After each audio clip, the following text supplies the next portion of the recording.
definitely going to change everything when it comes to the finishing order of this race. Jeremy Miller, can he recover from that kind of damage? I don't really know if he could, because this is such a aero-dependent track. Well, see, I don't think he can, because he smacked it pretty hard. He came into the pits immediately after the leader, as now Chambliss comes into the pits. So does the 37 of Swigert. So this could leave Robbie Kennelly into the lead of this race. Derek Myers, the teammate of Gerald West. Oh, and the 98 of Jerry Glenn's just gone round. I think that was off the bumper of Logan Lansford. And that is going to give the advantage to Gerald West here on the outside line. But can they hold it? That is the question. Did they make their move too soon? Thomas Harmon sitting there just in behind them. He moves up. Derek blocks. He moves down. Derek blocks again. And we have contact. Derek Myers goes round. The winner is going to Thomas Harmon. Thomas Harmon wins this race. P2 goes to Brian Harris. P3 to Logan Lansford. What an incredible... Back and forth.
Hello everyone and welcome to the Las Vegas Motor Speedway for the Output Racing League.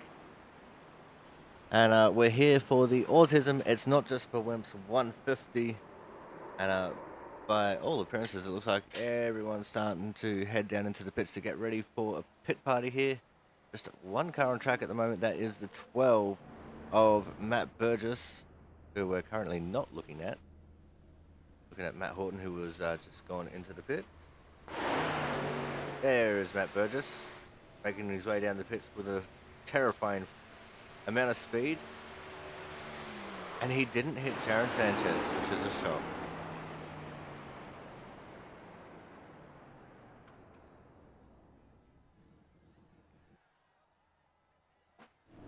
Right, so the practice is well and truly underway here, as currently got Jaron Sanchez sitting on top of the timetables with a 30.410. You've got Jonathan Hernandez currently sitting P2, just 0.017 behind.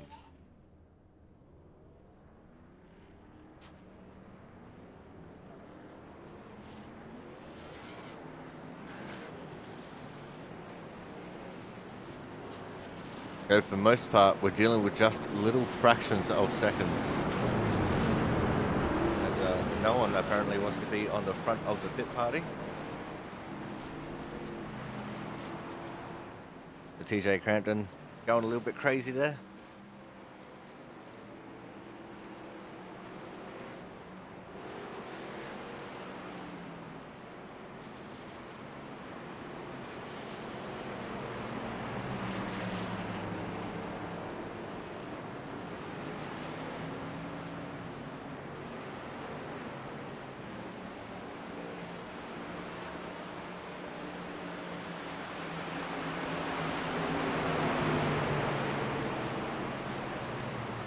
Everyone's getting themselves sorted out here.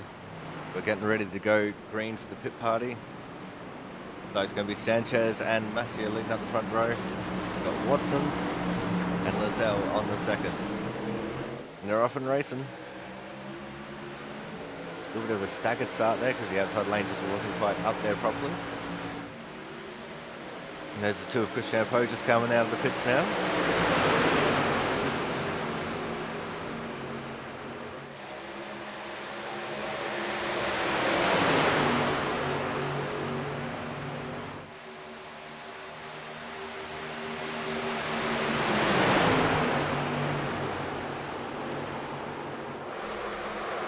And they're already crushing. We've got Harmon, Marquez, Masia, Perkins, Crampton. Oh, even Isaacson's involved. There's Pizzakemi. Got Williamson also in it. Hernandez. Only two cars survived. Or maybe a little bit more than just two. You can see the two of Chris Champeau. You can see the four of Jaron Sanchez. And whoever's up there with Sanchez, so it's James Watson that's up there with Sanchez. So only three cars survived on that. And then Watson put himself into the fence. They're going to have to re-rack that, restack that, and try it again.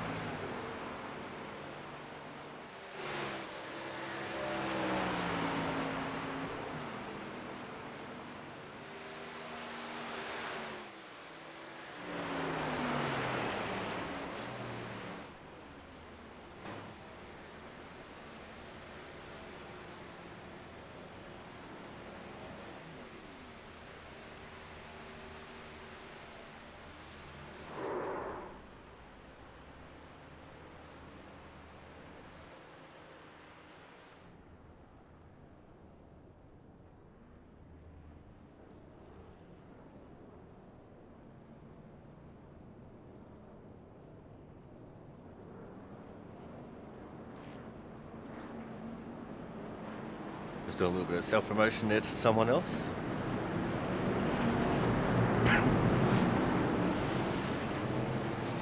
As it looks like we are getting re-racked and stacked to try it again.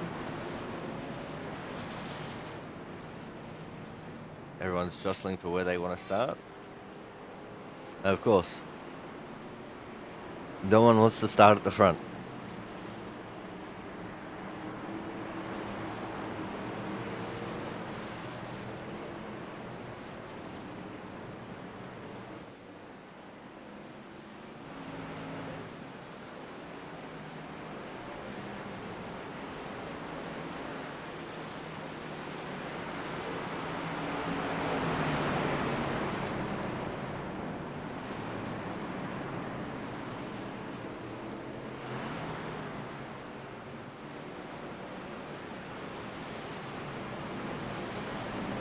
Alright, here we go.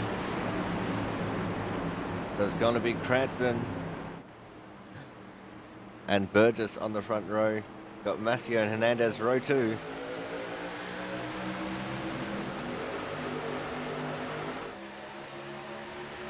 Great field of cars so far. Tackle the Las Vegas Speedway, as I heard it affectionately called earlier. Change track drives a lot like Talladega with these trucks. You see 3 wide and back. Oh, there goes Massio. He took out Burgess, and chain reaction has ensued. I think Frank Isaacson just got caught by the fence, and he is stuck in it. Go check on Frank, see how he's doing. Oh no, he's off the fence. Not as many taken out this time as what there was last time. The 64 Marquez just given a bump to Hernandez. Both of them have no engines. Back with the racing action now, 3 wide going into turn 3. Corey Williamson's now loose. He decided to lock it down to the left and not involve anyone else in his spin. But there was more shenanigans. The 61 and the 88 have had a hit. So I'm guessing the 88 stayed on the inside of the crowd.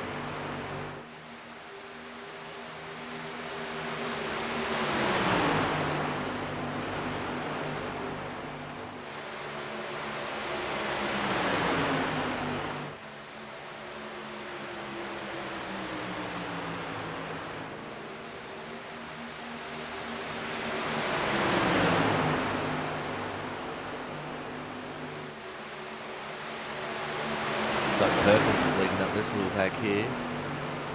Frank Isaacson, who's come back out of the pits, is in front of these guys.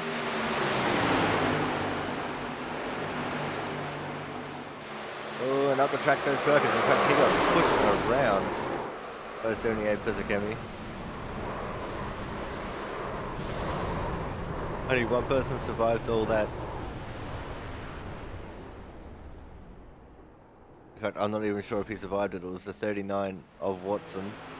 And no, he didn't survive it. He spun out. There's Thomas Harmon. He slammed the fence a little bit.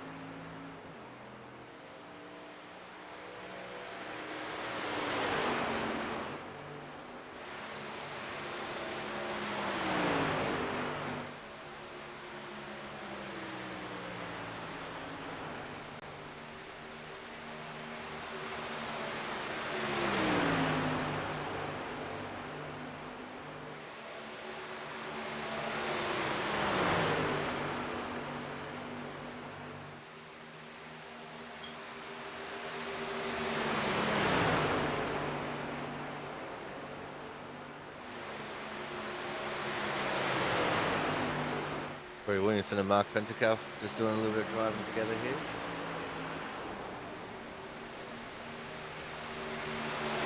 Pentecoff currently position 17 with a 30.963. And Corey Williamson is currently P11 with a 30.619. Booyaka, booyaka.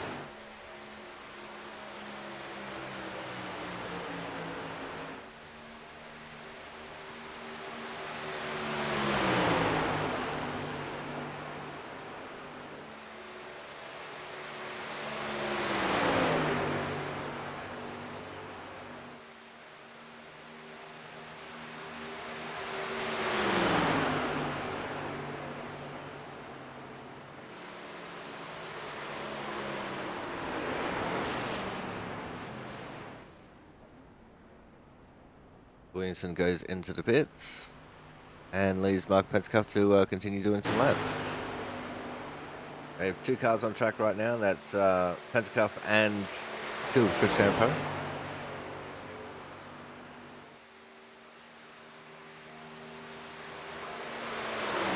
So we're just going to have a slow spattering of other cars coming down the track. Here comes Jaron Sanchez.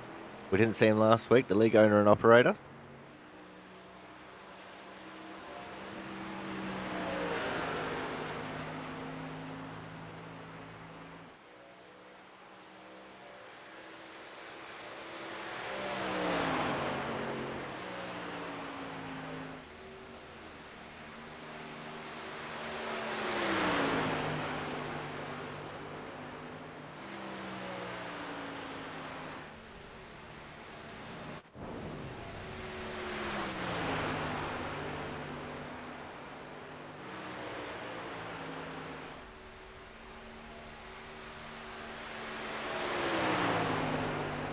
Back to Mark Pentecost.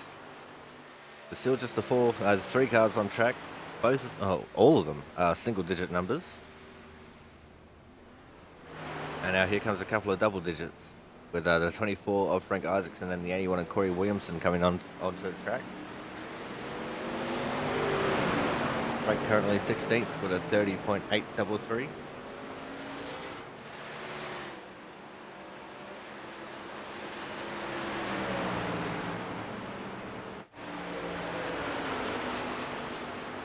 Currently have 19 cars registered for the race.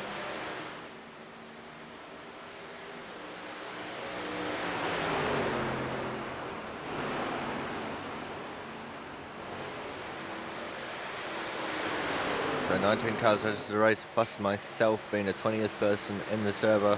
Strength of field currently sitting at a 26.96.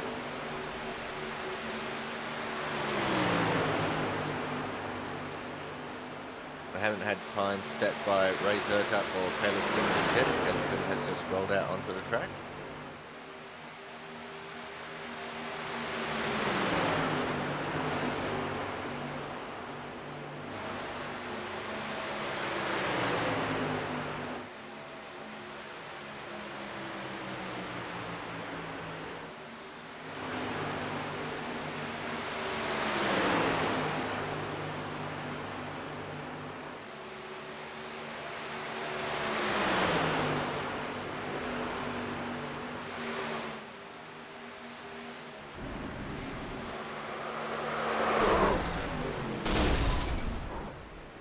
Sanchez with a huge wreck in the pit lane. Damn, that looked like it hurt.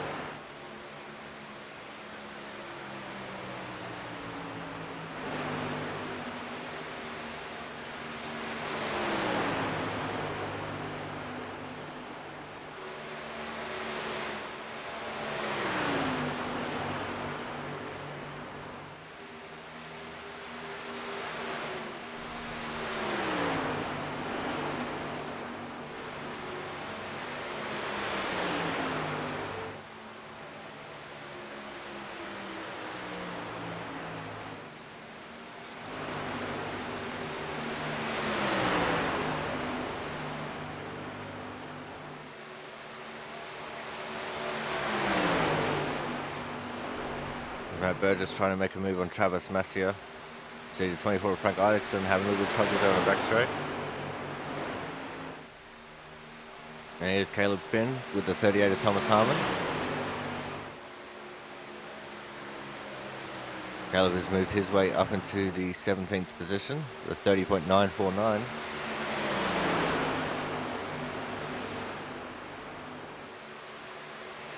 Ray Zerkup is on the track at some point around the circuit.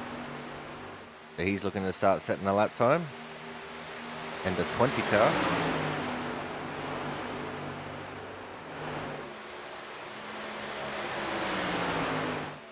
Here he is.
Ray has moved his way into 17th now.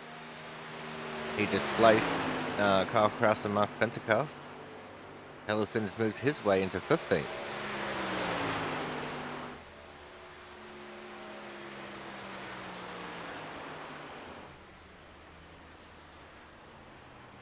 Zerkup now with a 30.715 to be his new best time. It looks like we're getting another pit party. Most of these guys feel like they need to get better at pack racing before the start of the race here. Being led out by Perkins and Sanchez.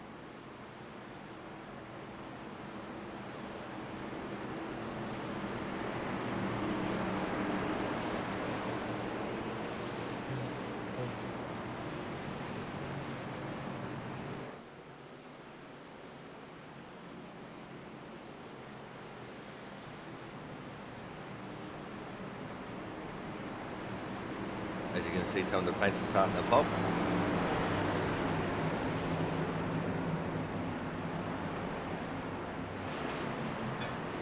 Don't worry too much about that, that's all part of the creative process.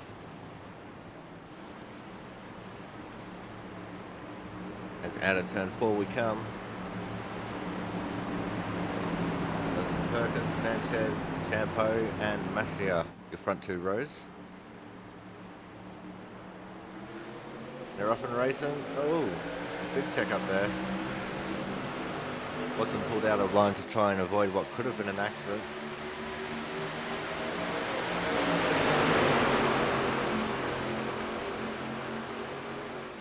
Luckily for him, he didn't gain any advantage in that.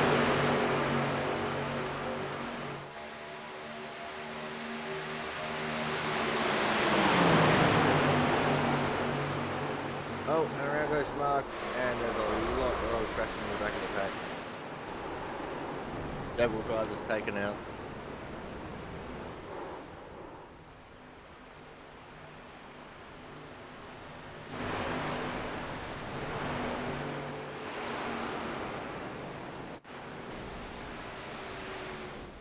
A little bit of rubbing and grinding going on here between Hernandez and the 12. Oh my god. Bloody Burgess.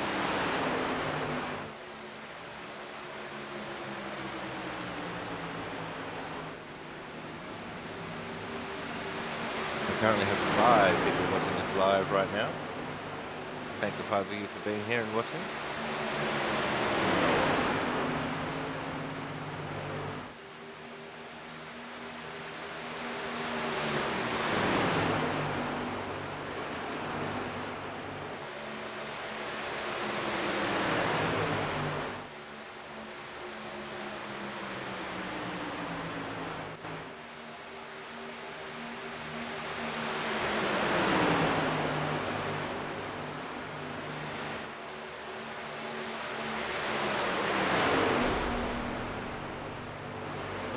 As that was Caleb Finn who just got up into the wall coming out turn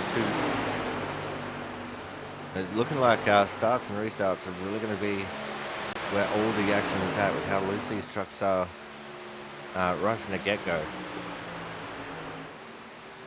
What I've heard with this setup, it starts off loose and tightens up and then it gets snappy loose. And tyres aren't really a factor. It's going to be interesting to see how they do.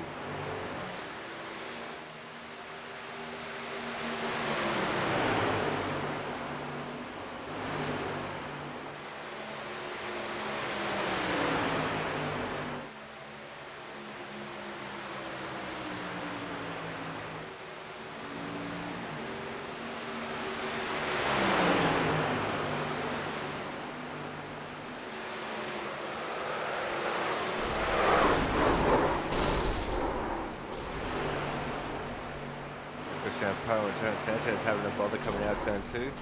Oh, Mark could not avoid the 2 car.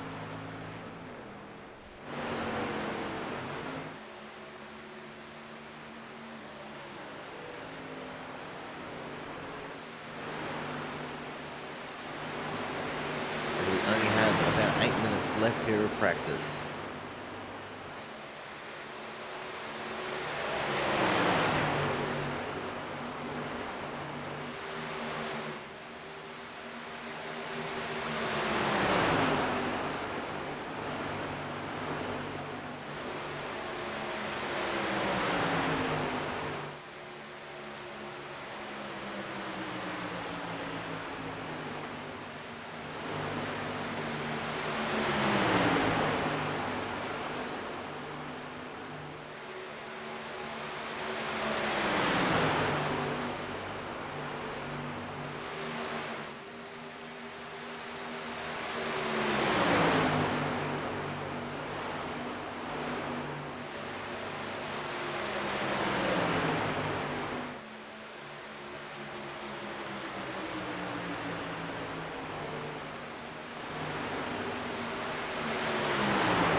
So on screen we have Thomas Harmon, Caleb Finn and Matt Horton now.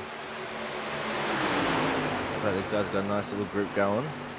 Caleb Finn looking for the move on Harmon going into turn 3.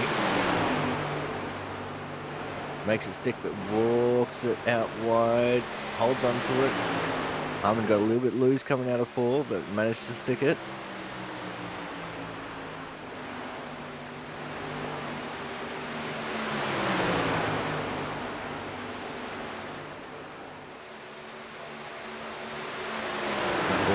Patiently behind, waiting for his chance to strike.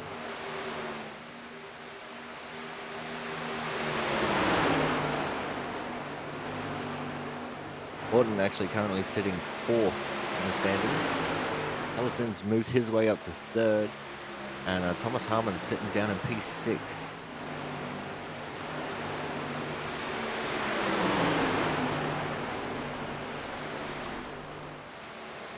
I can hear someone on the fence somewhere.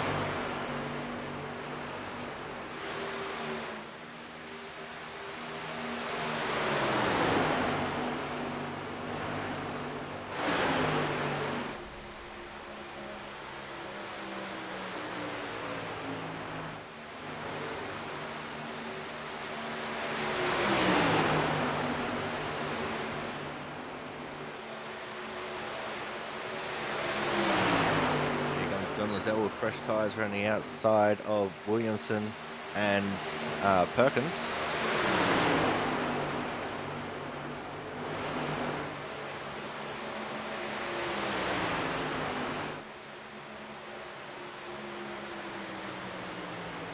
As we have just under 5 minutes left to go in practice.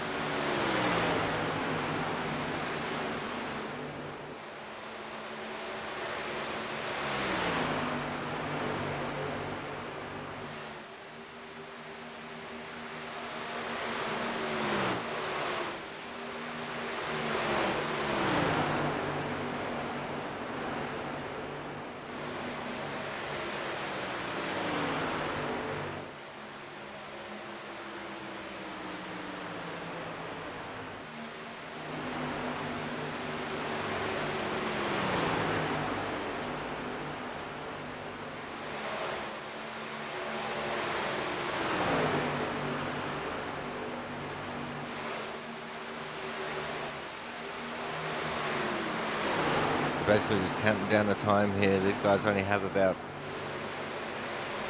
8 more usable laps of practice that they can use. Their times are around the 30-second bracket, just a little bit longer.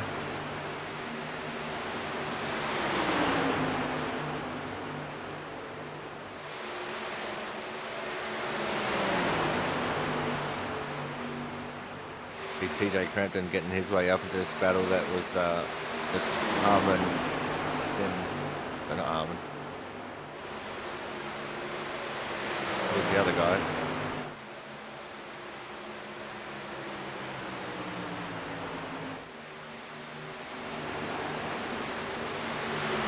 They're just starting to come out of track. TJ Crampton in the 61 just clocking the fastest time. It's got a 30.293. Go to the top of the timetables here towards the end of practice.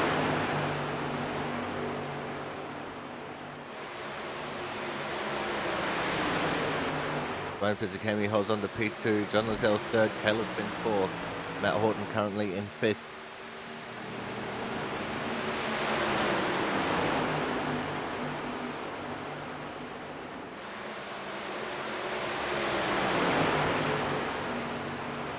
We used to have a guy in this league by the name of Christian Budd. I have to think about it for a second. Haven't seen him in a while. He'd go out with the intent to win practice, win qualifying, and win the race.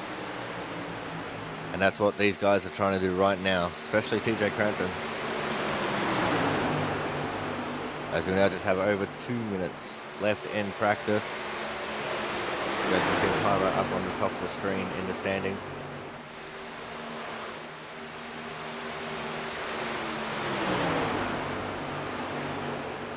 There was a car up on the fence there. And I'm not sure who it was, I think it might have been Finn.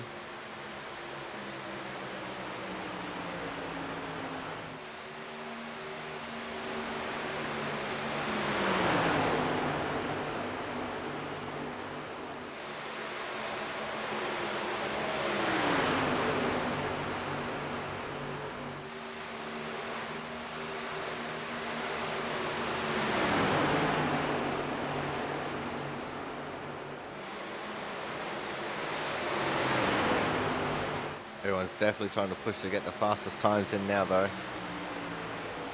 Thomas Harmon gets overtaken by Frank Isaacson, a sentence you would never normally hear in a race.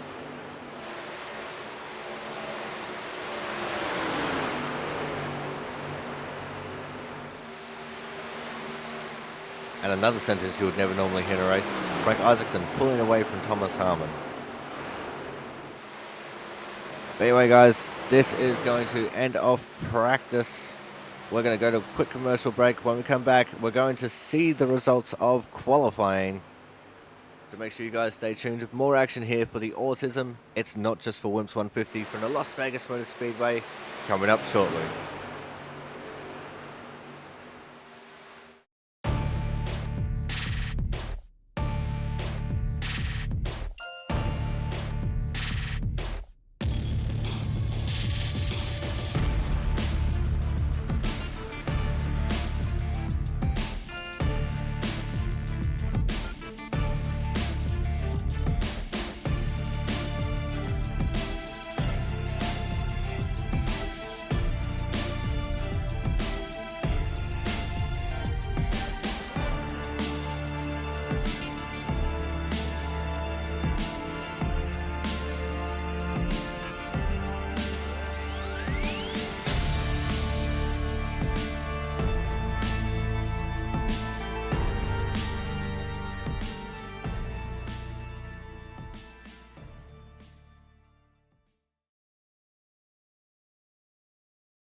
Alright, we are back here from the Las Vegas Motor Speedway for the Autism. It's not for Whimps 150. And starting off the pole, we're going to have the 23 of Mr. John Lazelle. P2 is going to be the 33 of Matt Horton. P3 is going to be the 20 of Ray Zercut. P4 will be the 88 of Jonathan Hernandez. P5, the 2 of Chris Champo. P6 will be the 12 of Matt Burgess. P7, 61 of TJ Crandon, with P8 being the 31 of Thomas Harmon. P9 will be the 4 car of Jaron Sanchez, with P10 being a 95 of Caleb Finn. P11 is going to be the 48 of Andrew Perkins, with P12, the 5 of Mark Pentecoff. We're going to have Frank Isaacson in the 24, James Watson, Jonas Marquez, Brian Puzakemi, Travis Massia, and Corey Williamson, with the 60 of Kyle Kraus wrapping up the field. 19 cars registered to race, 20 people in the server. Strength of field is a 26.96 for 100 laps here from the 1.5 mile oval that we know as the Las Vegas Motor Speedway.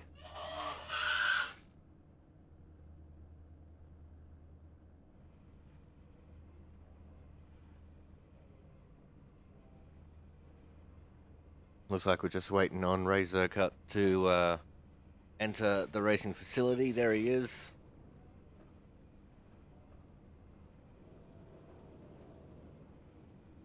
Now it's time to get ready to rumble.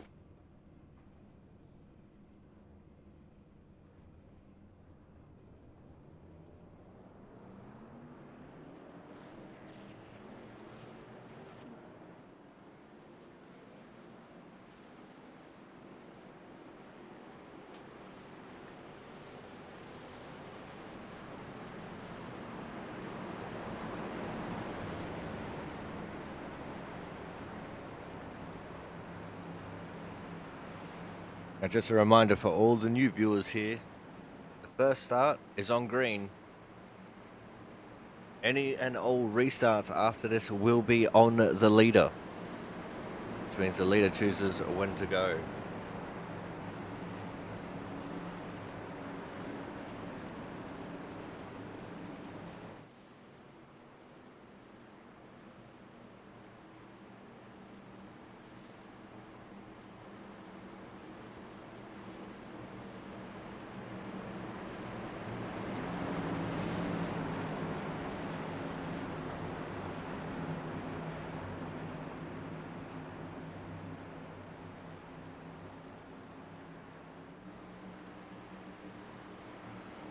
Alright, here we go. For the Autism, it's not for Whimps. 150 here from the Las Vegas Motor Speedway on the Autism Commentators channel for the Output Racing League. And we are green. Green flag. Very even start from our front row there. Neither one of them really gaining an advantage. We'll see what the advantage will hold coming into turn 1. And it's advantage inside line to begin with. It looks like John Lazelle is going to lead this one out from the start. He's going to stay on the inside line though. He doesn't want anyone sneaking up on his inside. You can see a lot of chopping and changing throughout the field behind. But it's still John Lazelle leading the way. 33 of Matt Horton still holding on to that second place. Oh, but it looks like John Lazelle got a little bit loose coming out of turn 4. He's going to gift the lead to Matt Horton, and Matt Horton is going to lead the first lap of this race. With the 88 of Jonathan Hernandez on his tail. Jonathan started looking low there coming into turn 1. Didn't think like he was going to be able to make that move stick. He's just going to stick on the tail tank of Matt Horton right now.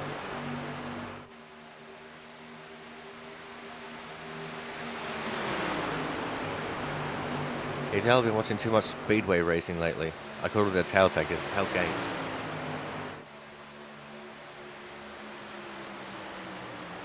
It looks like everyone has made it safely through the first couple of laps. So as the tires will start to come to temperature, which means everyone's going to start experiencing looseness a little bit less. And we could actually go for a green flag race here. And it's not going to be limited by tyre grip, it's not going to be limited by full mileage. Still has some side-by-side action a little bit further back behind these guys, although that's just got itself sorted out with Ray Zerka finding a gap to squeeze himself into just in front of our pole sitter, John Lazelle. Lazelle lost 5 positions from the start, down in P6.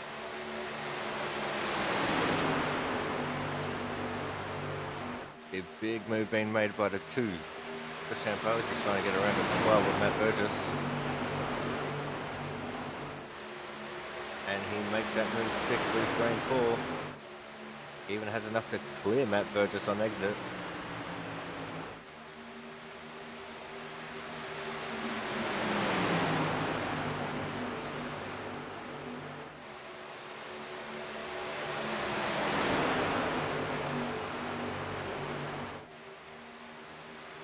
In the back, there's a couple of cars going a little bit slower. That was a 39, James Watson all the way to the inside of the track.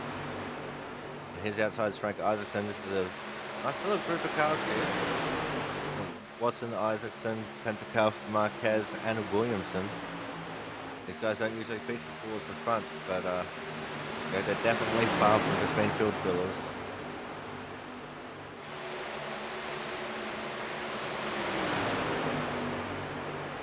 These guys are usually super consistent finishers.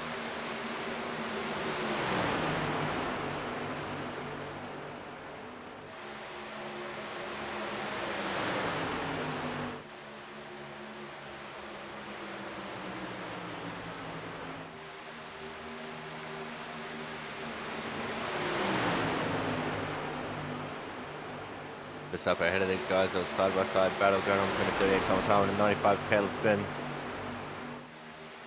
It's like Caleb Finn on the outside line holding the advantage there, having to draft with the cars in front to pull him past the 38 of Thomas Harmon.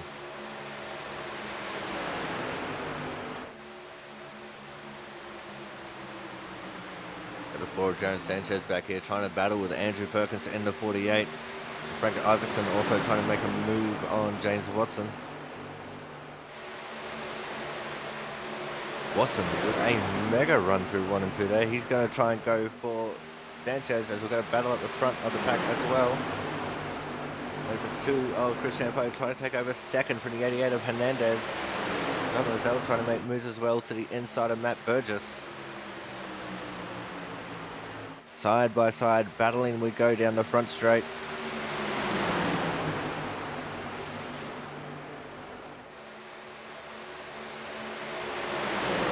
The 2 of Chris Champeau got a little bit tight there, got real up close to the side of the Jonathan Hernandez car.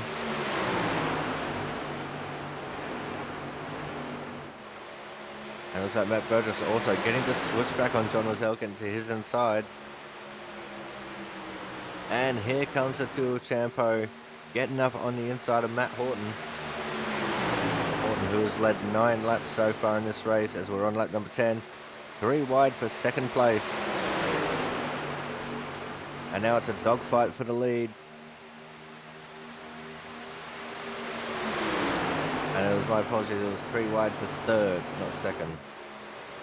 As Chris Champeau makes the move stick and gets ahead of Matt Horton for the lead here on lap number 10. As we now move on to lap number 11.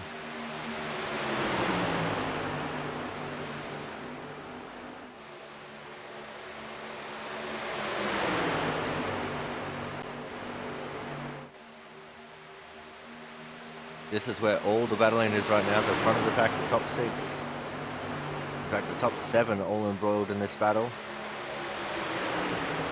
Hernandez just looking like he's falling off the pace here a little bit. Doesn't want to be on the outside too much longer. Thought he could make the move stick and didn't. And this battle extends all the way back to Thomas Harmon in 9th. And there's a little bit of an air gap back to James Watson, who was sitting there in 10th place.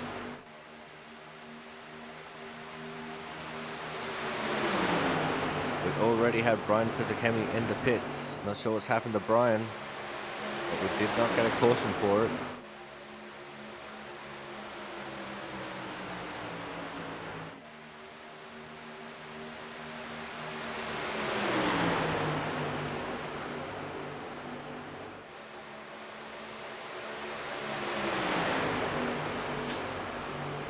Matt Horton still trying to mount charge on the outside lane around the 2 of Chris Champeau.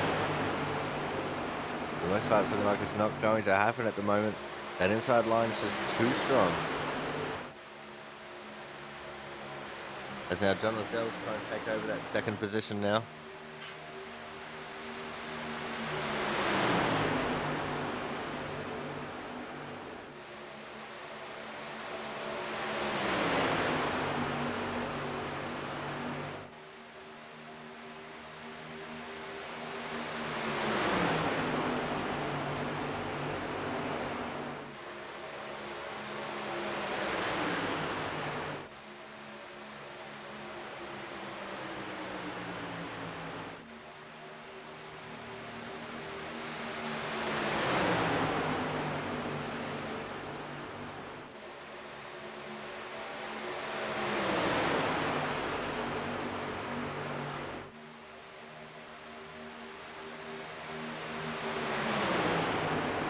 Is indeed still on second. John Lascelles trying to get back to the lead where he qualified.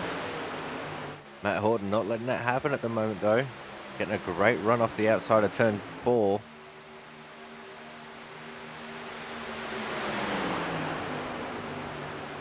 I'm honestly surprised we haven't seen more carnage. How many laps down is the 78 Brian Pisacemi right now? 9 laps down. So he's only on lap 7. Something happened to him way back on lap 5, maybe even a little bit earlier than that.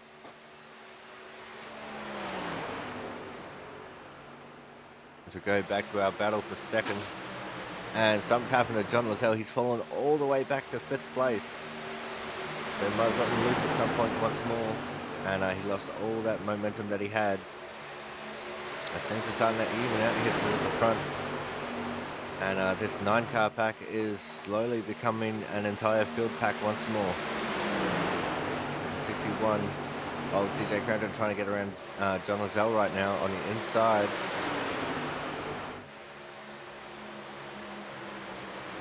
Let's see how he can make that move stick. Oh, into the grass a little bit for TJ Crampton. That halted his momentum ever so slightly, just hitting that bump at the grass. And that's allowed John Lascelles to maintain that 5th position.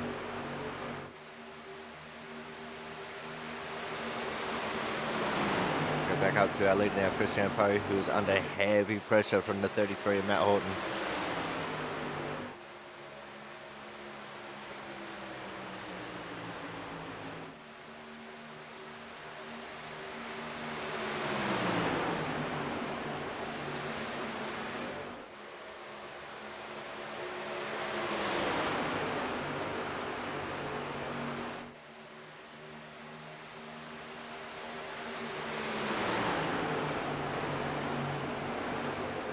So for the most part, these guys are taking it very easy, not wanting to tear up their equipment too soon. And we have a caution on the track.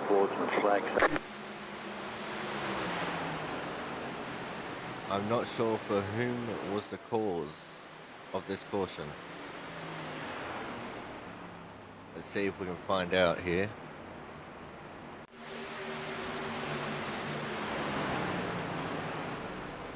Oh. That's what happened to Pisacemi. Something broke in his steering by the looks of things. That was much earlier.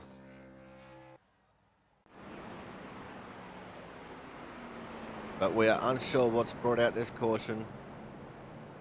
But we are going to go for a quick commercial break. When we come back, we're going to see how the pit stop cycle cycles through. So make sure you guys stay tuned.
And we are back for the Autism It's Not for Wimps 150 here from the Las Vegas Motor Speedway.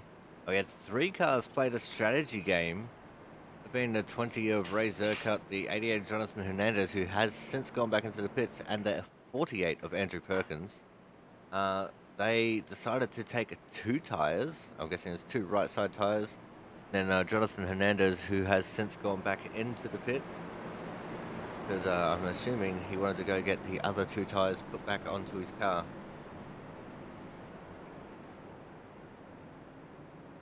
So Zercut will be leading the way officially with a 2 tire stop. Andrew Perkins restarting from P4 also with a 2 tire stop, just to make things a little bit spicy here to begin with.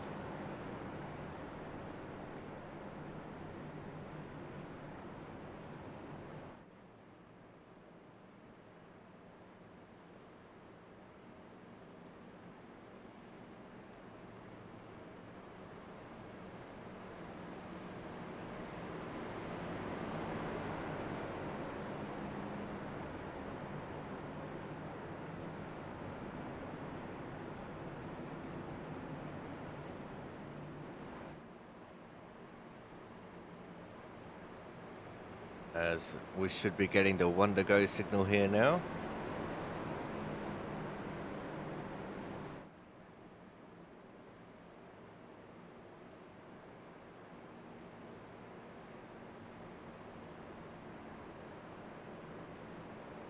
That may have been a competition caution just to help close the gap a little bit for the 78 Brian Pizzakemi, who obviously had some kind of steering issue to begin with earlier on in the race.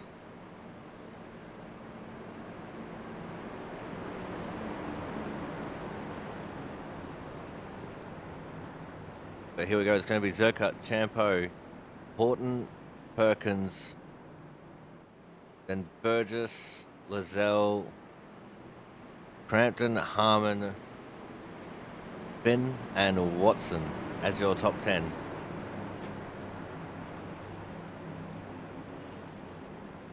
Sanchez sitting there in 11th with Frank Isaacson on his outside in 12th.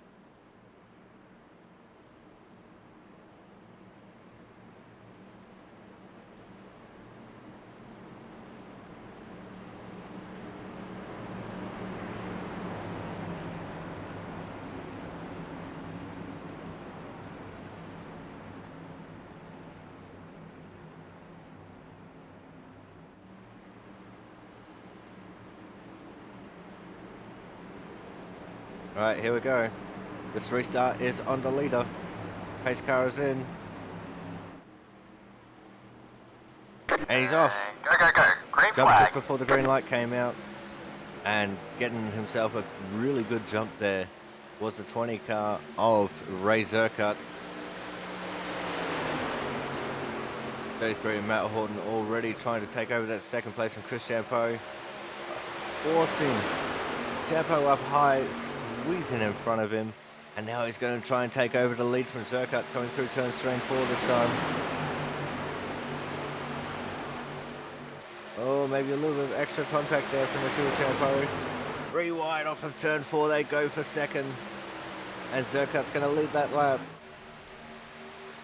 There's one thing to lead laps under caution, it's complete nothing to lead it under green.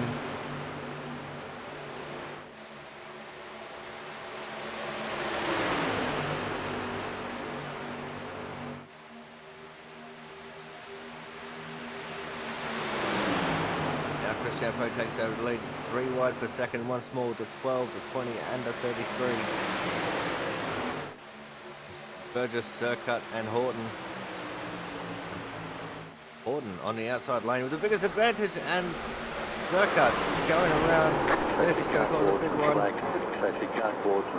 one. James Watson involved, Zercut involved, Sanchez was involved. I think there was a couple other drivers in the pack who got involved in that one too. Go back and have a look at that.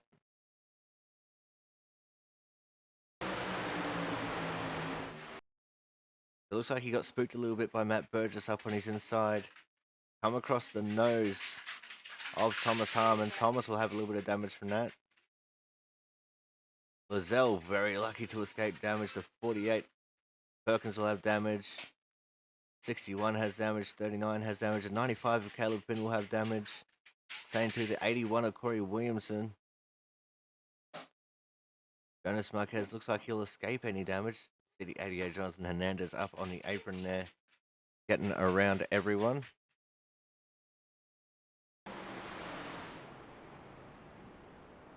And this is where we say the same old cautions breed cautions.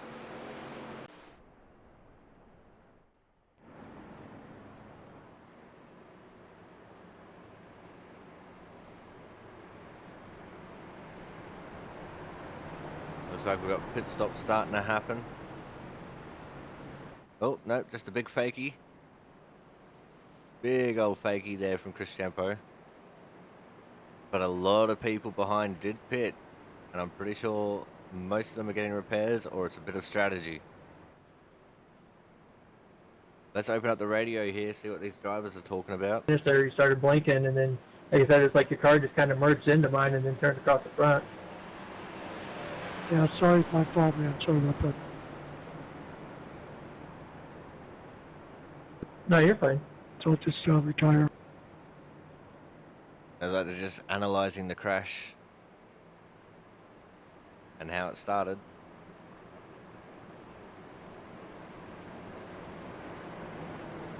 Oh, required repairs 33 minutes. Oh, it sounds like Zerkat is out for the race. 33-minute repair time.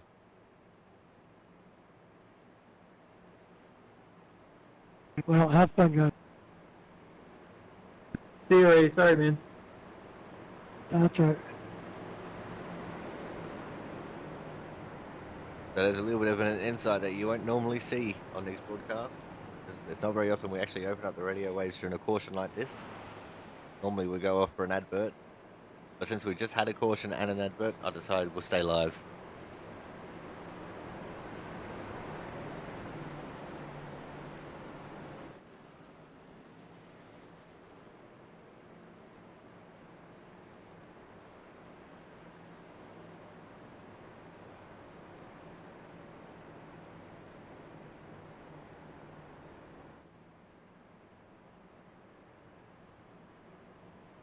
The way it is right now, going to be Champo, Horton, Burgess, Lozelle, Harmon, Hernandez, Marquez, Isaacson, Watson, and Massia as your top 10. Then Williamson, Finn, Crampton, Perkins, and Pentacuff. Sanchez is 2 laps down. He's in the pits getting repairs done. Pizzacchemi is 7 laps down. And he just got a pit service done. Ray Zerkat, unfortunately, will be a DNF.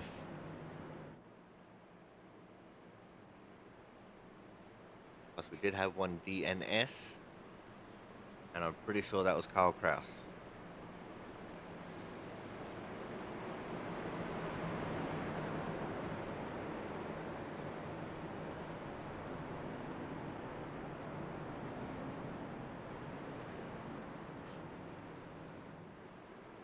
Looks like we're going to be getting the 1 to go signal this time by.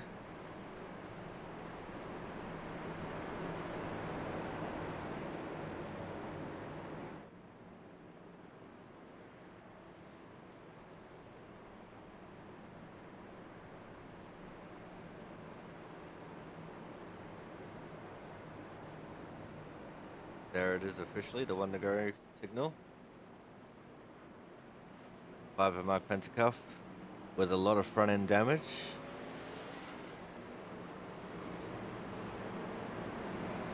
Pretty sure that was from the previous incident.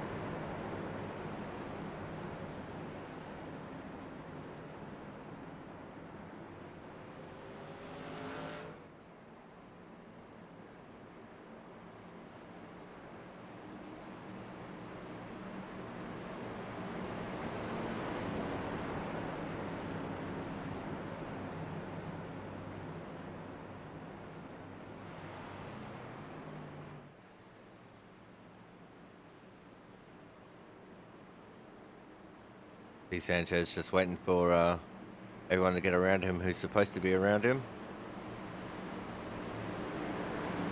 DeChambeau, Horton, Burgess, Lazelle, Harmon, Hernandez, Marquez, Isaacson, Watson, Massey, top 10. Then Williamson, Perkins, Spin, Crampton, Pentacup, wrapping up your lead lap drivers. Sanchez, 3 laps down. Pizzacchemi, 7 laps down. Ray Zercut, DNF. And Carl Kraus, DNS. Pace car is in. The action is on Champeau. Go. And he waited for green. We're off and racing.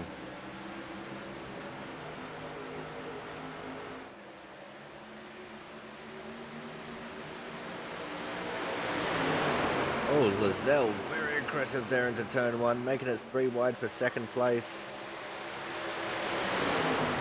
Burgess almost didn't have enough time to react to him being down there. Horton on the extreme outside taking advantage and taking over second place. You see Hernandez trying to do the same thing. Didn't have a gap up there to do it. Burgess taking over third. The battle between Lazelle and Hernandez for that 4th position. And Horton sniffing around that bumper of the two of Champeau, trying to take over the lead. Just trying to work out his angle in his run, trying to get it set up just right.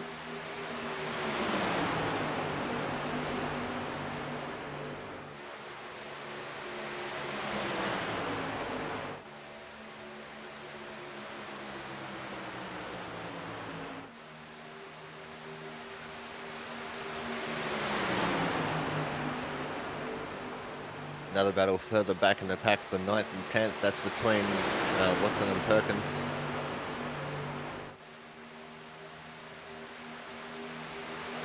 Here comes a challenge for the lead from Horton. Up on the inside of turn 3. Oh, he hit the apron a little bit, started to drift up. Managed to save it. And Horton's going to lead at the line this time.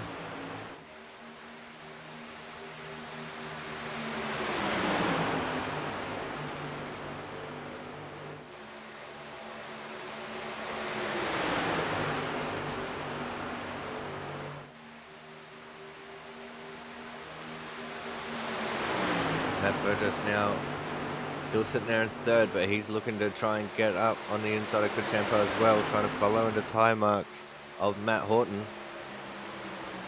John Lazelle sitting back there in 4th, looking just as aggressive. And Thomas Harmon, even with that front end damage, managing to stick with these guys.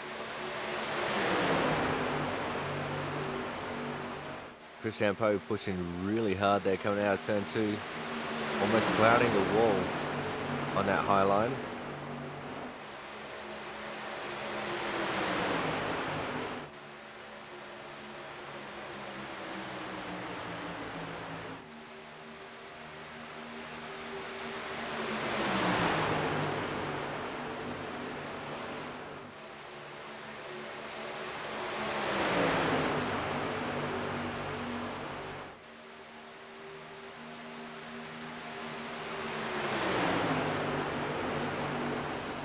I'm not sure how well these guys are going to be on fuel at the moment.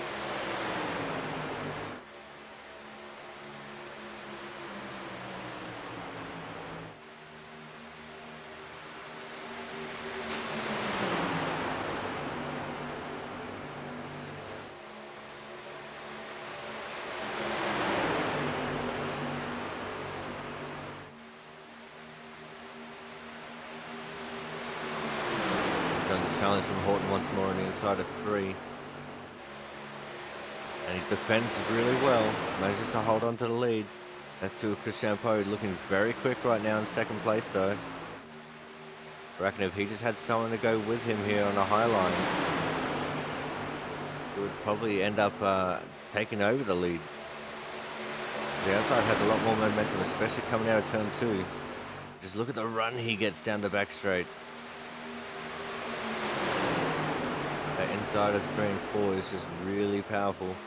Although not as powerful as what it normally is this time. They stalemate coming out of the corner. And Champeau led that time by. Words are hard.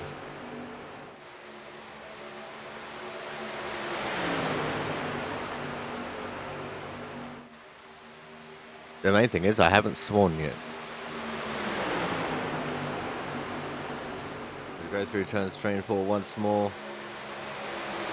This is to end lap 39 of 100. So we're 39% of the way through this race. Oh! The aggressive move from Horton coming off of the tri-oval, almost clouting into the side of Christian Poe. 2 by 2 they go behind, and Matt Burgess just got squeezed out by John Lazelle.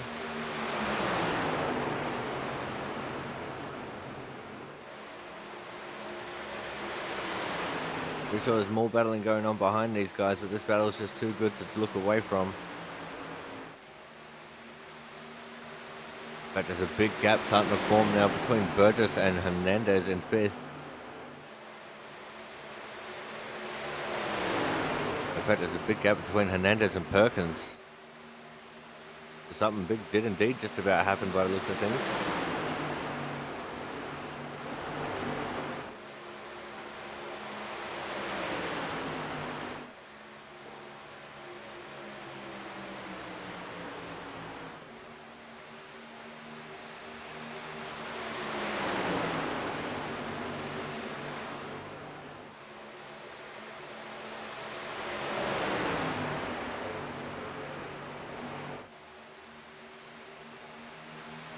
Yep, we've definitely got a 4-car pack, a single car pack, and then everyone else who isn't damaged.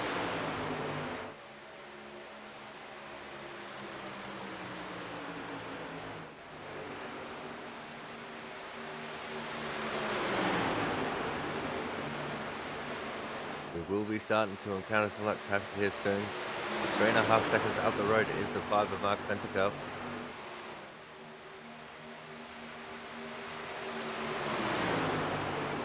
Unfortunately, slipped up on one of those incidents.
And Mark Pentacup getting out of the way very smartly for our leading pack.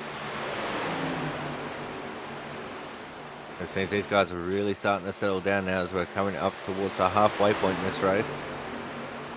I'll damn near say these guys could just about make it on fuel to the end.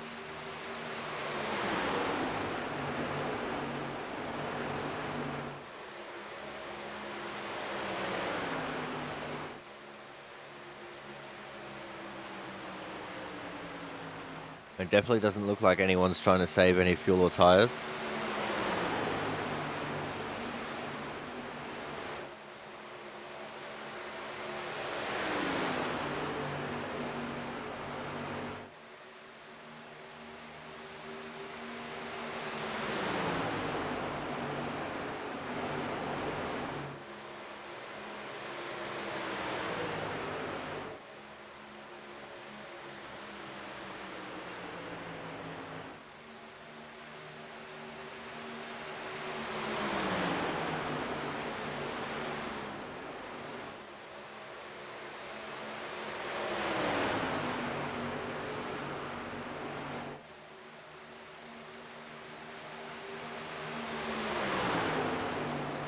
But now starting to mount the challenge on the 2 of Christian Poe once more.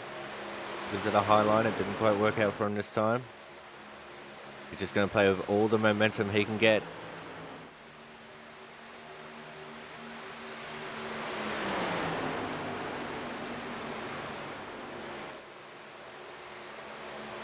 fact, you can see they're going for a little bit of different cornering style. Matt Horton trying to diamond off the corner slightly, whereas you see Chris Champeau doing a slide job on the corner. That time Horton just ran purely the higher line.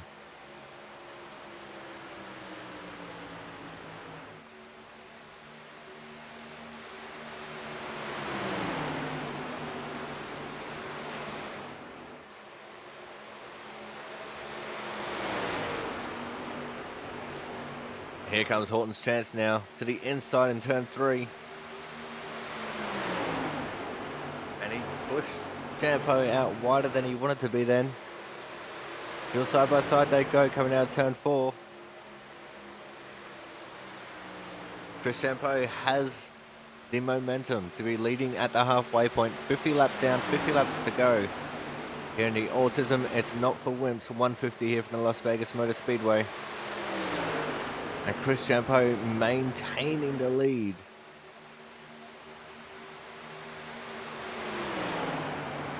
And I've just realised this entire time we haven't had the positional ticker up, so you guys had no idea where anyone is in the field. That's my apologies, because I'm a fucking idiot. And there is my one for the stream.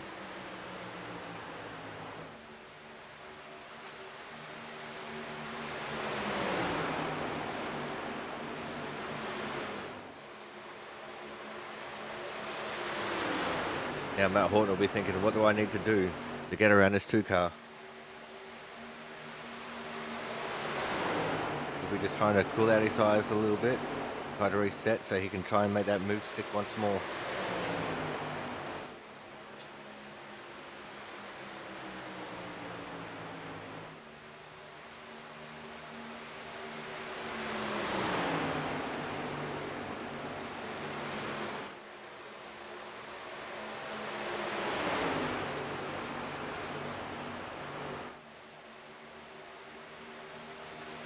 Not going to do it this time.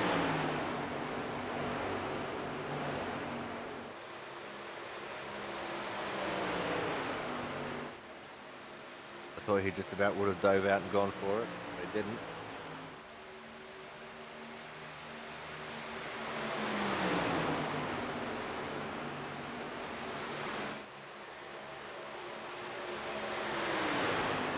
He's still trying to hinge everything on our outside momentum. Getting the run going into turn 3.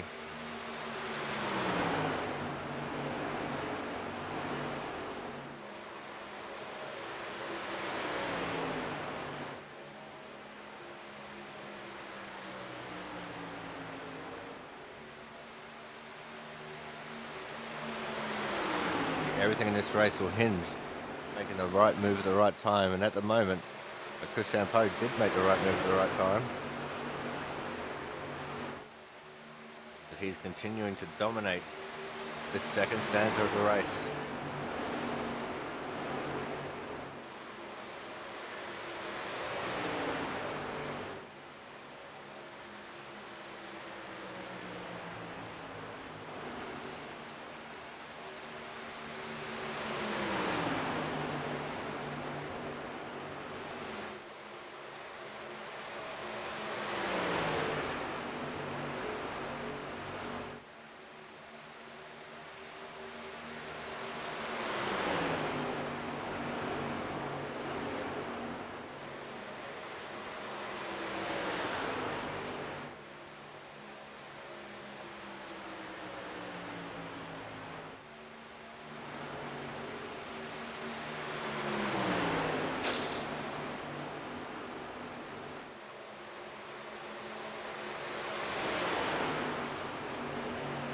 Well, we've got everyone playing patty cake right now, and I don't think we're going to be getting green flag stops. I'm going to go to another quick commercial break. When we come back, we should be going all the way to the checkered flag. Make sure you guys stay tuned.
Welcome back to the Autism It's Not for Whimps 150 here from the Las Vegas Motor Speedway for the Output Racing League here on the Aussie Sim Commentator channel.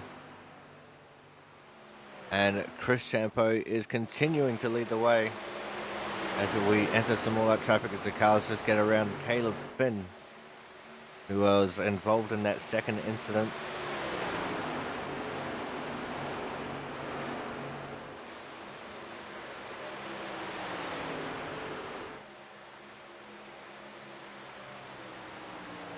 Chris Champo now has 0.2 of a second lead over Matt Horton, sorry.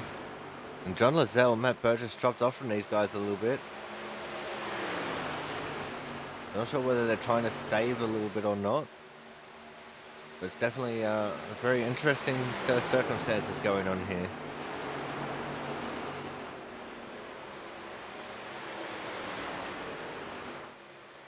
As we now have 39 laps left to run in this race. We could go green the rest of the way.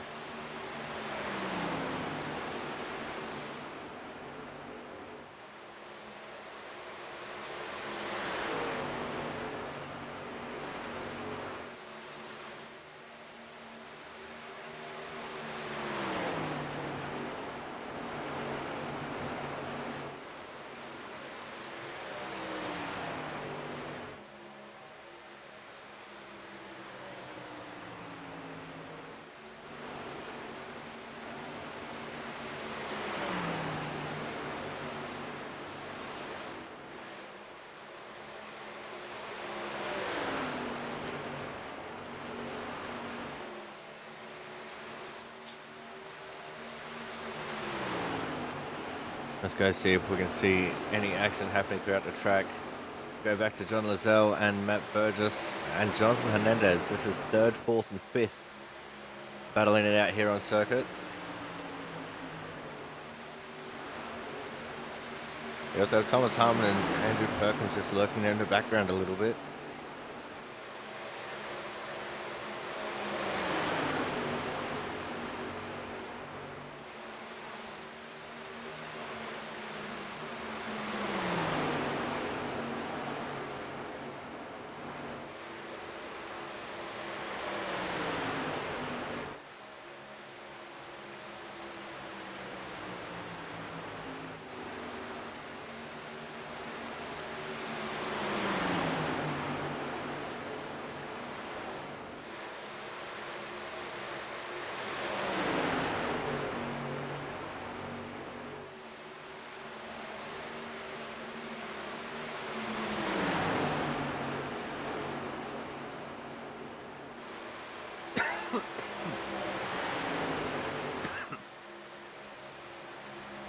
Looks like Hernandez and Burgess starting to battle a little bit on the circuit.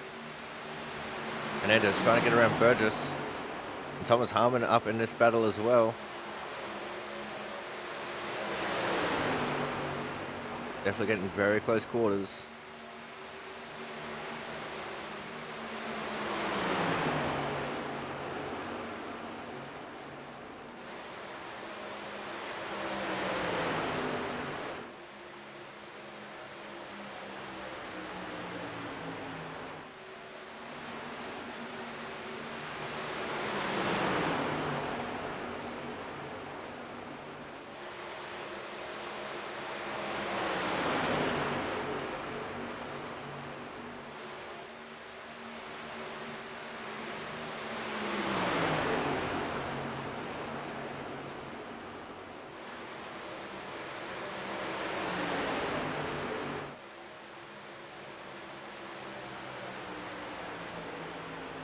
Hernandez now trying to battle with John Lazelle. Got Thomas Harmon right on his ass as well.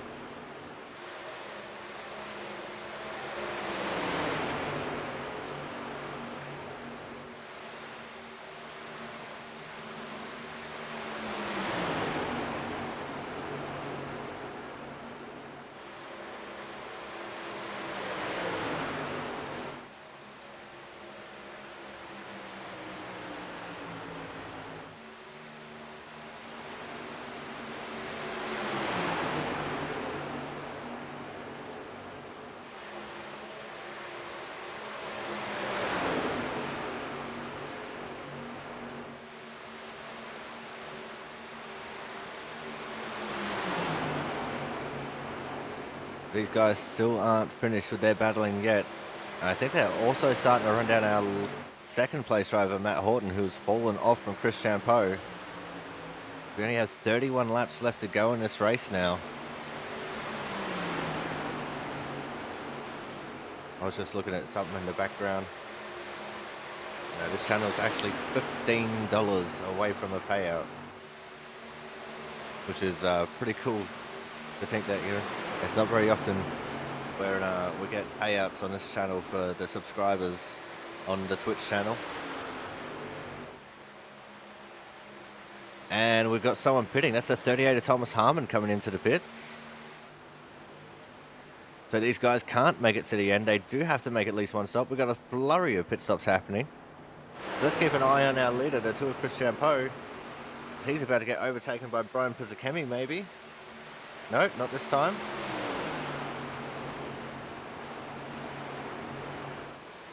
Here he comes into the pits, Chris Champeau. Matt Horton following. Oh no, the 23 John Lozelle. Big time messing up the pit entry. He's gone backwards. No caution, no. The race continues on. This now leaves the 12 of Matt Burgess in the lead of this race.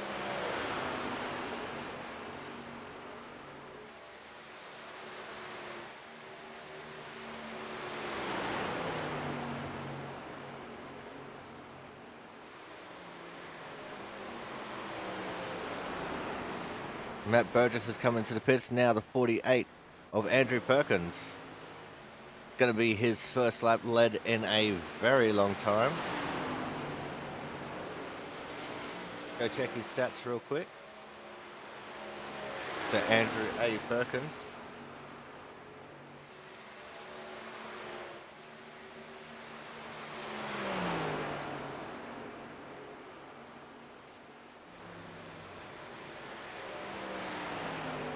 He's led 26 laps altogether, so this is his 27th lap led with the Output Racing League. Make that 28 laps led altogether in the Output Racing League.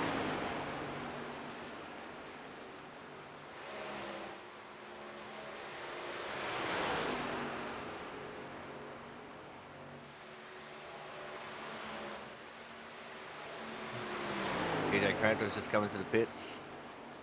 But from what I'm seeing, it's just Perkins and Corey Williamson who have not pitted yet. Perkins looks like he's trying to push it for as long as he possibly can.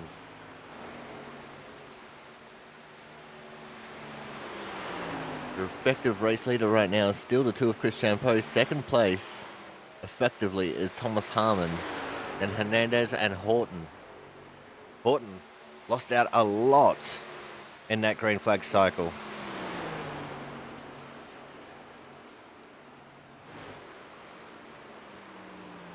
And now here comes Perkins into the pits now. Let's go get a beeline onto the 81 of Corey Williamson, who's already in the pits. So now let's keep an eye on the two of Chris Champeau. He's just unlapped himself right now.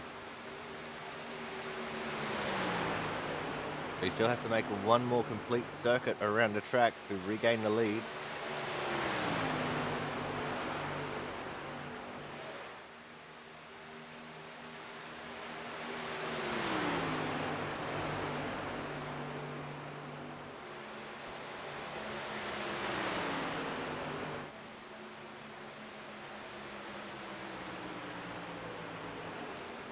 And now Chris Champeau unofficially back into the lead of this race.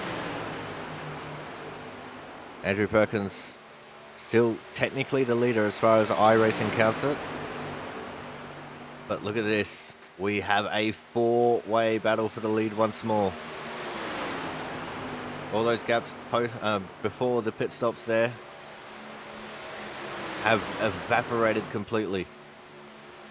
And that's all down to Thomas Harmon and Jonathan Hernandez pitting that little bit earlier than these two. As now Chris Champeau is officially the leader once more. We're going to have a four-way shootout in the last 24 laps of this race.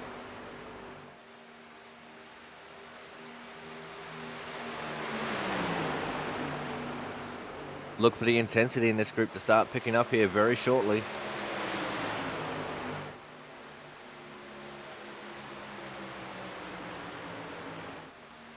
got Matt Burgess in 5th all by himself. Travis Maciel about to enter some lap traffic in P6 all by himself as well.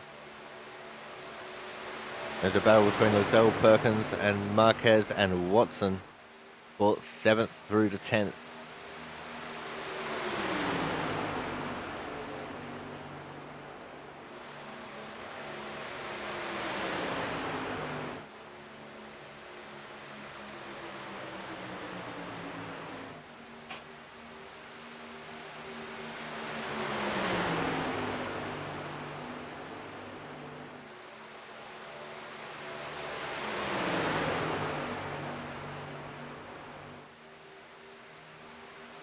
Now let's look to see what these three can do behind Chris Champo. Does anyone have anything for Chris? He's going out quite the handy lead before that green flag cycle. 21 laps to go. You'd think if they're going to do it, they'd have to do it sometime soon while they're still on fresher tyres.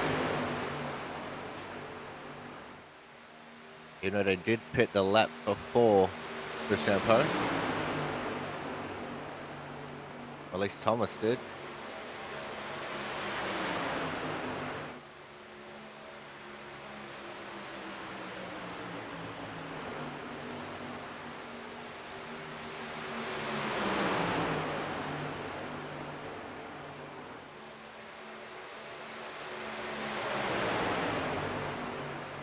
We still have at least 11 cars on the lead lap as well.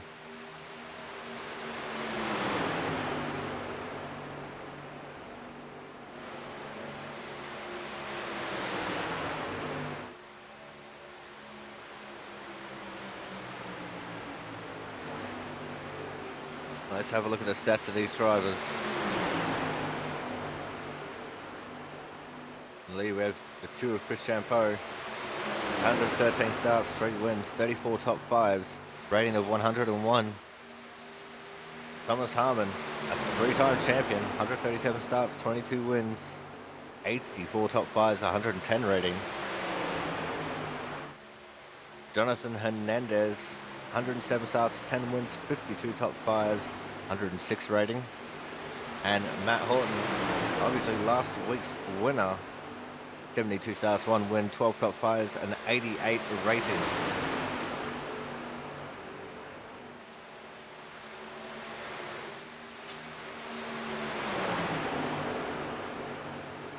Speaking of, Matt Horton just getting around Jonathan Hernandez for the 3rd position now. As our leaders are starting to come up to some more lap traffic between Sanchez, Finn, and Crampton. Going to be Sanchez and Finn up first, and another couple seconds up to Crampton.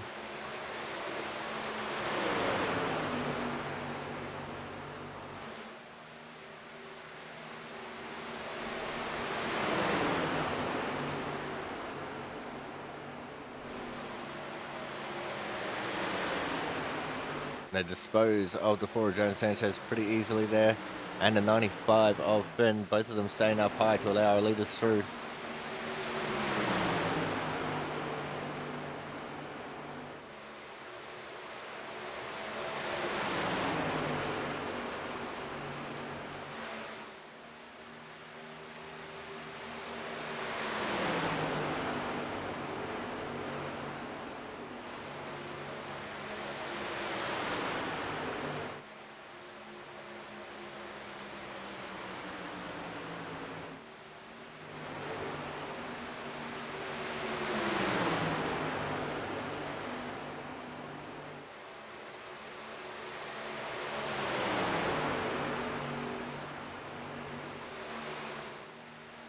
Someone got done for trying to spam in the chat.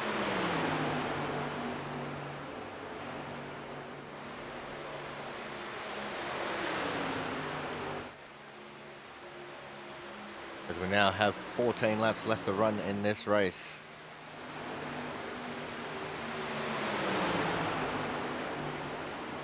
Matt Horton starting to set up a move here on Thomas Harmon, running the slightly higher line for the momentum. Going to carry the momentum with the draft. He's going to pull out into turn 3 and make the move. No. Going Gonna run a slightly higher line once more.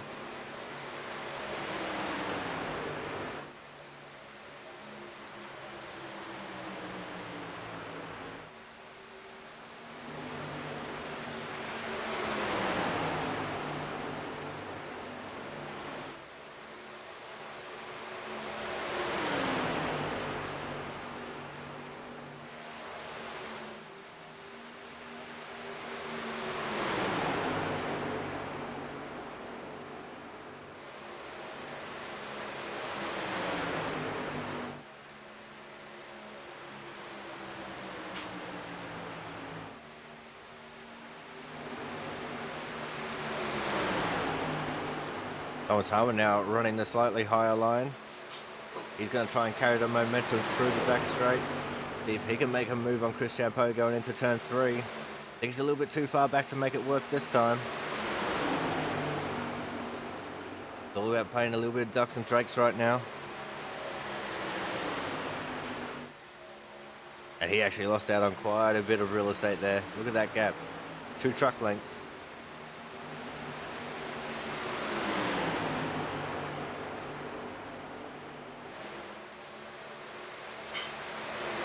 Here comes Horton now on the outside, just about getting to the outside of Thomas Harmon. Had his nose absolutely cut off. Now he's going to the inside in turn 3.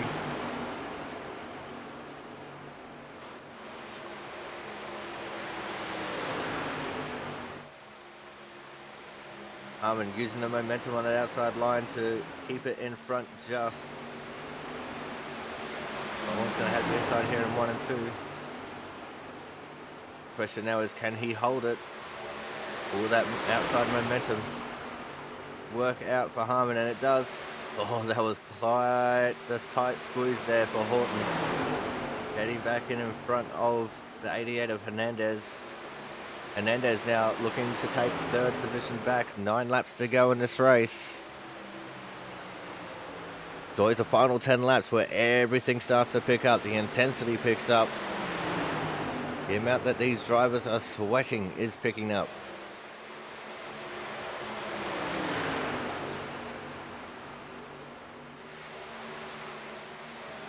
We've got quite the group of lap cars in front of our leaders now.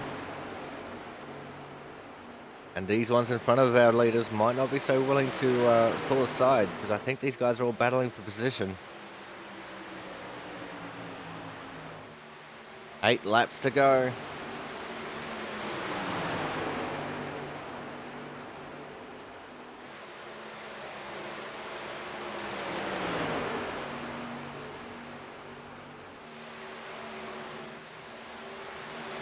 Chris Champeau utilising the draft off of Mark Pentecoff there quite nicely to gain a huge advantage. He has half a second over Thomas Harmon now. And I don't think anyone is going to be able to pull that back.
It looks like this is going to be all that she wrote for this battle, realistically. Chris Champeau still holding on to a 4/10 of a second lead, or 2/10 of a second lead. over Thomas Harmon.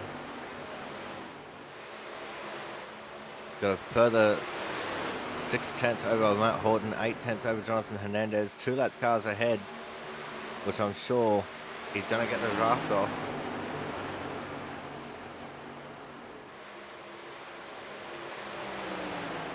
Three laps to go. And for all it's worth, this looks like this is going to be another win in the column of Chris Champeau. Currently at 3. He's going to be having 4 by the end of this race, as long as nothing goes wrong.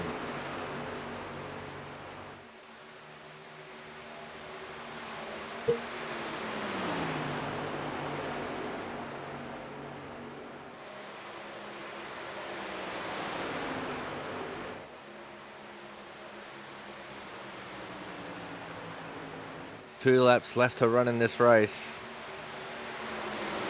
And the closest thing to a battle between these two is between Matt Horton and Jonathan Hernandez. In fact, they are battling for the 3rd position. They both want to be on the podium.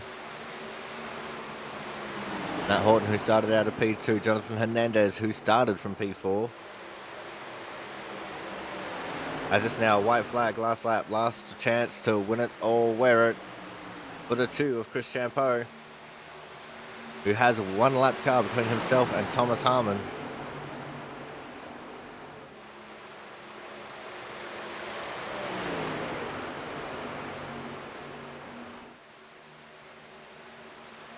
And TJ Crampton just trying to stay on the lap that he's on.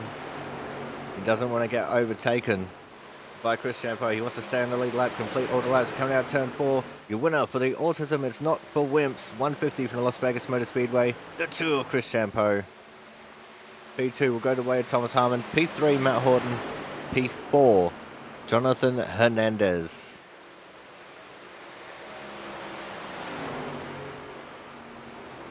P5 went the way of Matt Burgess in the end as well, who was in space all by himself. P6, Andrew Perkins. P7 has gone the way of John Lazelle. We're going to see some victory donuts here from the 2 of Chris Champeau.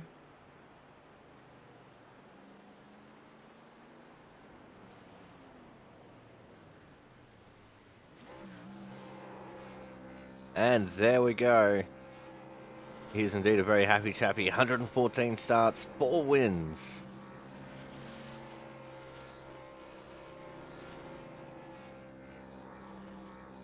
And with that, we are going to go to a commercial break now. When we come back, we will have driver interviews, so make sure you guys stay tuned.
Alrighty, we are back, and it's time to have driver interviews. We're kicking things off with our third place getter here today. The winner last week, third place this week. Actually, no, not winner last week. It was Daytona you won. Yeah, that's right. And, still looking pretty good as far as the championship goes. Of course, it's the 33 of Mr. Matt Horton. Matt, it looked like a really fun race out there. You were towards the front for most of the race. What was it like out there, especially with those couple of early cautions? It was a bit of a pack race, honestly, and then right around lap 10 or 20 into a run, dirty air kind of just took over, and you were kind of screwed at that point. But yeah, my worst finish this year is third. Off to a much better start than I was the last season, so definitely happy with that. And I did win last week, by the way, not Daytona. All right, so I'm an idiot. It's all right, that happens. I'll openly admit to it. I'm just having a quick little look at the standings from before this race, and you were sitting on top with 92 points, 8 clear of Travis Massier in second. So coming in with a third place right now, it's definitely set you up really well for how the season has started so far. Yeah, it's definitely nice to get off to a good start. Kind of allows me to maybe have a bad race if it were to happen. Obviously, it's going to happen. It's me. I'm bound to have a mess up here somewhere. So it's nice to have a bit of a cushion and not have to worry about whether or not something bad will happen that could ruin my chances to make the playoffs later in the season. Well, let's look forward to next week then. Going to the Phoenix Raceway. So what's the feeling like for you heading to a shorter track at Phoenix? Not the best there, but I really like the new Phoenix. The last time we were there, when was that? In the fall. So it's definitely going to be interesting. The new configuration. Obviously, that's the first time we'll be there. So it's definitely going to be a lot of fun. All right, man. Thank you for coming out tonight. Anyone you want to give a quick shout out to before we let you go here tonight? Oh yeah, shout out to Chris. Good win. He ran well all race. So congrats to him. All the guys, each and every week who come out, the people who put this league on, yourself for broadcasting, and yeah, that's all I got. All right, thank you very much for coming out once again, Matt. Congratulations on P3. You've actually finished in every single position in the top 3 so far this season, and hopefully more top 3s heading your way as we progress, mate. Hopefully, thank you. All right, guys, that was the 33 of Matt Horton, today's third place getter. And I see that we just had our hard charger enter the chat. So next up is going to be our Autism Awareness Hard Charger Award winner. And our Hard Charger Award winner is also our second place getter. Whoop, not that one. Forgot to change the car. It's going to be this one. Of the 38 of Thomas Harmon. Thomas, great race out there. You made a whole bunch of moves during the green flag pit stop cycle. What was the plan with just pitting that a little bit earlier? I worked on it in practice. To know that getting in a lap early would give me about 1 to 2 seconds on the track under green. I was hoping they'd stay out for another lap so that way I could clear them, but they didn't. They were on to me. But yeah, I just knew I needed that extra oomph from almost getting turned in front of everybody earlier in that run. Yeah, it definitely looked like it was quite a bit of a difficult race. At one point, you even had a car going across your nose.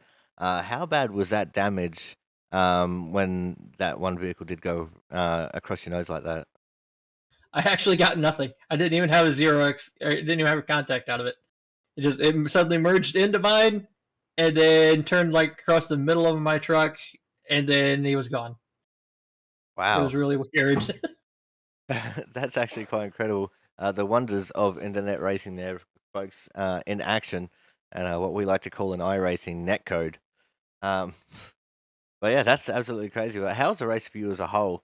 Obviously we had those 2 early cautions that really shuffled things up a little bit, as far as some people taking 4, some people taking 2, and then we had a long green flag run that needed green flag stops.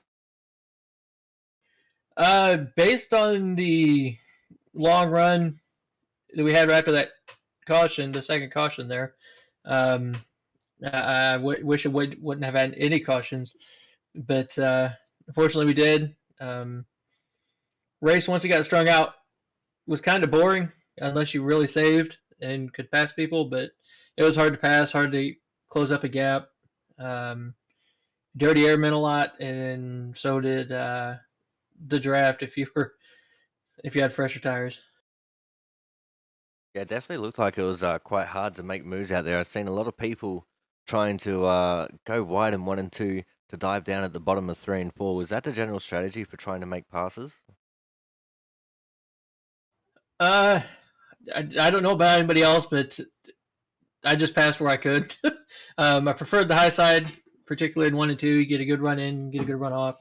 If as long as you can stay by them, that's how I got by Perkins and Burgess both. But yeah, I don't know about anybody else's strategy, but I wanted to get to the high side in 1 and 2. All right, now let's look forward towards next week. We're going to be going to the Phoenix Raceway. What's the feeling like for you heading out to the Arizona desert? I hope the racing's a little bit better than tonight, but I think we were here not too long ago. I don't know if it was these trucks or the older trucks, but me and Chris had a close one there. He won as well, but I was closing on him. But hopefully make it a little bit more exciting, get the win this time. All right, now before we let you go here tonight, Thomas, anyone you want to give a quick shout out to? Shout out to you up in the booth, all the drivers that show up each week, all the fans that watch, all the ORL admins, drivers council, drivers, etc., and everyone on the side of the truck. All right, well, thank you very much for coming out, Thomas. Congratulations on getting the Hard Charger Award here tonight, going from 8th to 2nd, and we look forward to seeing what you can do next week at Phoenix. I'll be there. All right, guys, that was our 2nd place getter and our Hard Charger Award winner. You all thought it was going to be someone outside the top 3, but it wasn't. It was Mr. Thomas Harmon. Coming up next, we're going to have our winner here tonight. And what a very nice victory it was, too, for the number 2 of Chris Champo. Chris, this is your 4th win here with the Output Racing League. How do you feel, mate? Feel pretty good. That was a really fun race. It definitely looked like quite the fun race, especially when you're in a couple of those battles. Like a little bit hard to pass, especially if you're like the 2nd or the 3rd car in line. Yeah, I mean these cars. I don't know if it's the truck or if it's the draft, but once you'll get right up to someone's bumper, but it's really hard to get around them because of the arrow push, and it's really tough. I didn't think it was too bad. Like if you really committed to it and planned it, you could get around someone. But I knew with that competition caution coming in lap 20 that I wanted to be out front, and I really wanted to just blow the tires off the thing and see how much tire wear there'd be. So that was my goal, and so getting out front I think helped a lot. And honestly, I went flat foot for the first 20 laps and had maybe 7% wear on the front right. So I said, well, shit, I can probably just flat foot this the rest of the way, and that's what I did. Well, it definitely sounded like a good plan, and it worked out for you. Before that green flag stop, you had built up over a 2nd gap between yourself and Matt Horton, and I guess that was only negated by the fact that Harmon and Hernandez both pitted the lap before you. Yeah, I'm not really sure what happened to Horton at the beginning of the first run. I started kind of just cracking the throttle just a little bit mid corner. It helped it rotate a little bit, and I was able to pretty much get a good distance on him. And then I didn't have the best pit entry, which kind of messed me up a little bit. But yeah, Jonathan and Thomas had the tires just a little bit warmer. They were able to break that gap that we had made down to almost about 0.2 tenths of a second or so. And then I think what happens is if you get right behind that lead car, and you can burn those tires up pretty quickly. And I don't know if that's what happened to Thomas or if the battle for 2nd and 3rd kind of had them fall off a little bit. But yeah, I mean, it was pretty good day. I will say that. All right, now let's look forward towards next week, Chris. We're going to be going to the Phoenix Raceway. What's the feeling like for you heading to Phoenix, where the start finish line is now in the tri-oval rather than on the straight? Well, last time we were at Phoenix, I won, so I feel good. So you got the feeling there for maybe 2 wins on the trot, mate. Man, you never know. I really like the dynamics of Phoenix, especially the new scan. It's with the start finish line where it is in the middle of the dog leg. I think it's a lot of fun racing there, and it's the track's got a little more grip now that they rescanned it. It's just a little bit more fun to drive. Um, it's a different kind of track. You got to really save those tires, but if you do it just right and kind of baby them, uh, there's some speed to be had. All right, Chris. Before we let you go here tonight, anyone you want to give a quick shout out to? Yeah, I had this past Saturday. I had to put my 14-year-old dog down, so we're gonna give a shout out to Doc. Hope he's doing well. We'll leave it at that.